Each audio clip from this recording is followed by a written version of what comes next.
कराची में 23 साल मुस्तफ़ा आमिर के कत्ल की वजह एक इमोजी बनी जो इसने अपने दोस्त अरमगान को व्हाट्सएप पर भेजी। आखिर इस इमोजी का राज क्या था?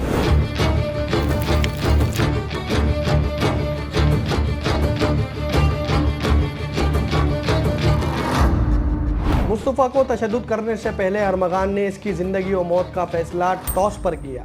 मुस्तफ़ा 2 मरतबा टॉस जीता लेकिन मारा गया।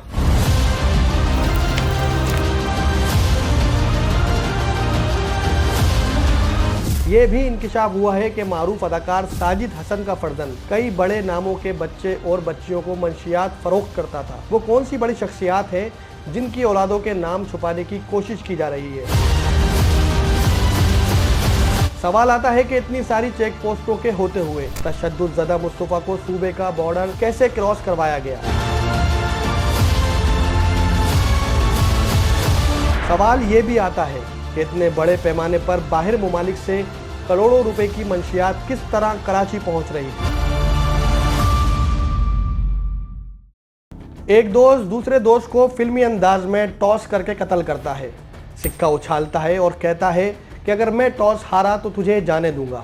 मारने वाला लड़का टॉस हार जाता है लेकिन फिर भी हमला करता है और फिर दोबारा टॉस किया जाता है और मारने वाला दोबारा टॉस हार जाता है।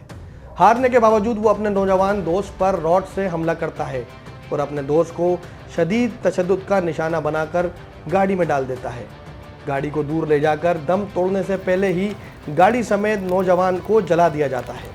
मैं बात कर रहा हूं कराची के 23 साला मुस्तफ़ा आमिर कत्ल केस की, जिसको इसके दोस्त अरमगान ने बेदर्दी से कत्ल किया। कत्ल केस में ताकत, पैसा, गैर कानूनी काम और नशे की लत समेत मुख्तलिफ चीज़ें ज़ेर बहस हैं, लेकिन अरमगान को जिस चीज़ ने सबसे ज़्यादा तेज दिलाया और मुस्तफ़ा जान से गया वो एक व्हाट्सएप इमोजी के साथ एक टेक्स्ट मैसेज था। इस इमोजी के बारे में भी आपको बताऊंगा, लेकिन पहले मुस्तफ़ा आमिर कत्ल केस में खौफनाक और हैरत अंगेज़ इंकशाफात के बारे में जानते हैं। मुस्तफ़ा का कत्ल कैसे हुआ और इस पर अब तक क्या अपडेट है? काफ़ी गुफ्तगू की जा रही है, लेकिन ये लर्ज़ाखेज़ कत्ल और कम उम्री में बड़े बड़े जराइम में नौजवानों का मुलविस होना कई सवालात को जन्म देता है और शायद इसका कसूरवार मुस्तफ़ा को कत्ल करने वाला अरमगान और इसका साथी साहिर हसन ही नहीं बल्कि मुआशरे के और भी कई अनासिर हैं जो इस क्लास और कल्चर को फ़रोग़ देने में फ़ख्र महसूस करते हैं। बहरहाल पहले मुस्तफ़ा कत्ल केस पर बात कर लेते हैं। 23 साला Mustafa Aamir BBA final year का स्टूडेंट था जो अपने घर वालों का लाडला था। कराची डिफेंस जैसे पोश इलाके में रहने वाले मुस्तफ़ा का फ्रेंड सर्किल भी अमीर ज़ादे और अमीर ज़ादियों के गिर्द था। नई गाड़ियां खरीदना, आए रोज़ गुल गपाड़ा करना और गैर इखलाकी पार्टीज मुनक्किद करना तो इन नौजवानों के लिए मामूली बात थी, क्योंकि ये महंगे तरीन नशे के इस्तेमाल और इसकी बड़ी पैमाने पर ख़रीदो फरोख्त को भी मामूली समझते थे। मुस्तफ़ा कत्ल केस में 4 किरदार नुमायाँ हैं। कत्ल होने वाला मुस्तफ़ा, इसको कत्ल करने वाला दोस्त अरमगान, अरमगान का साथी और मारूफ अदाकार साजिद हसन का फर्जंद जिसका नाम साहिर हसन है, और मुस्तफ़ा और अरमगान की मुश्तरका दोस्त। अब मैं इस इमोजी के बारे में बताऊंगा कि जिसकी वजह से अरमगान तेश में आया और शायद यही इमोजी मुस्तफ़ा के कत्ल की वजह बनी। न्यू ईयर नाइट पर अरमगान कुरैशी एक पार्टी मुनक्किद करता है और इसमें मुस्तफ़ा को मदऊ नहीं किया जाता। नशे और अय्याशी के इरादे से की जाने वाली इस पार्टी में इस लड़की को भी मदऊ किया जाता है कि जिससे मुस्तफ़ा के गहरे रवाबित थे। पार्टी में अरमगान के साथ लड़की इंतहाई गैर इखलाकी और नाजेबा हरकत करती है और फिर वो पर्सनल बात पार्टी के बाद मुस्तफ़ा से शेयर करती है। मुस्तफ़ा जो पार्टी में मदऊ ना करने पर फ्रस्ट्रेशन और गुस्से का शिकार था, वो अरमगान को इमोजी भेजता है। वो इमोजी गैर इखलाकी नहीं थी क्योंकि वो सिर्फ छिले हुए केले की तस्वीर थी, लेकिन शायद इस इमोजी से वो बात अरमगान को कन्वे हो रही थी जो इसके लिए बाइस शर्मिंदगी थी और सिर्फ अरमगान और इस लड़की को ही इसका इल्म था। अरमगान ने इमोजी देखकर ऐसा महसूस किया कि पार्टी में शरीक लड़की और मुस्तफ़ा इसका मजाक बना रहे हैं और फिर इस लड़की को बुलाकर अरमगान ने बेहिमाना तशद्दुद किया। इसकी हालत गैर होने पर इसे पुलिस की मदद से पहले अस्पताल और फिर घर भेजा गया और फिर अरमगान ने अपने दोस्त मुस्तफ़ा को घर बुलाया, जहां टॉस करने और तशद्दुद करने वाला वाक़या रूनुमा हुआ।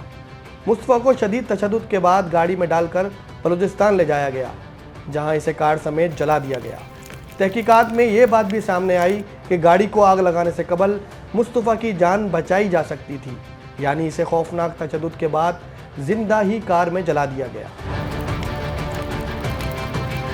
मुस्तफ़ा की वालदा वजिया आमिर ने 6 जनवरी को अपने बेटे की गाड़ी समेत गुमशुदगी की रिपोर्ट दर्ज करवाई। मुस्तफ़ा की तलाश जारी रही और 25 जनवरी को केस में अहम पेशरफ्त हुई, जब वजिया आमिर को अमरीकी नंबर से कॉल आई और मुस्तफ़ा की रिहाई के लिए 2 करोड़ की रकम तलब की गई।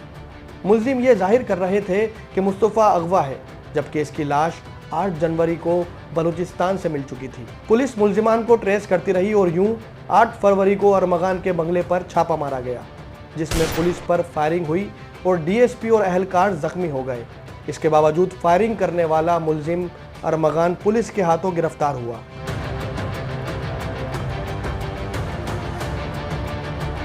अरमगान की गिरफ्तारी के बाद हैरानकुन इंकशाफात सामने आए और फिर मारूफ अदाकार साजिद हसन के बेटे साहिर हसन की गिरफ्तारी अमल में आई।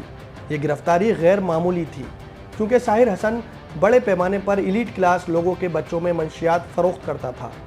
साहिर हसन के कब्जे से 50 लाख मालियत की मंशियात बरामद हुई। कहानी यहाँ ख़त्म नहीं होती।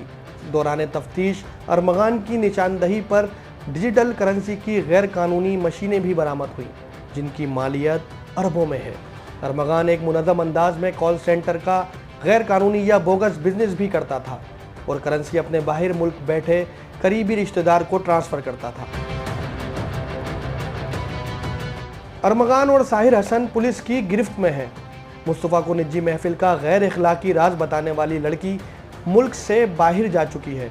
मकतूल मुस्तफ़ा, मुलजिम अरमगान और साहिर हसन के खिलाफ केसेस की फहरिस्त सामने आती जा रही है। कत्ल केस के ज़रिए कई चौंका देने वाले इंकशाफात सामने आ चुके हैं, जबकि कई पर पर्दा डालने की कोशिश की जा रही है और कई राजों का फाश होना अभी बाकी है।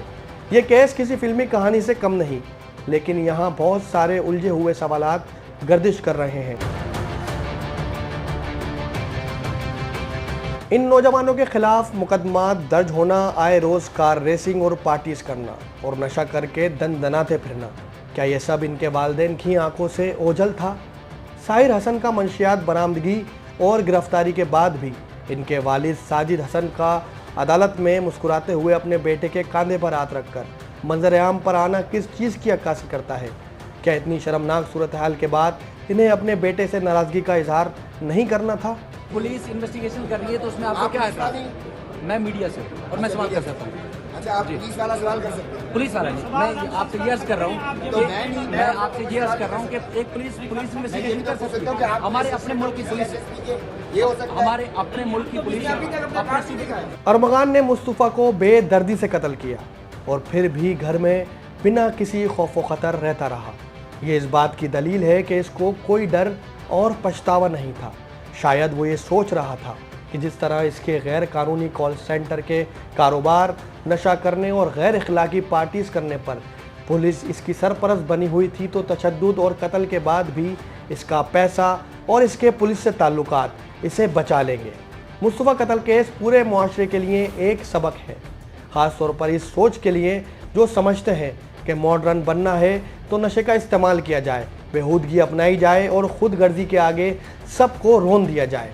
इस सूरत हाल में वालिदैन भी अपने कम उम्र बच्चों और बच्चियों को खुली छूट देने में कोई यार महसूस नहीं करते और वक्त गुजर जाने के बाद पछतावा करते हैं।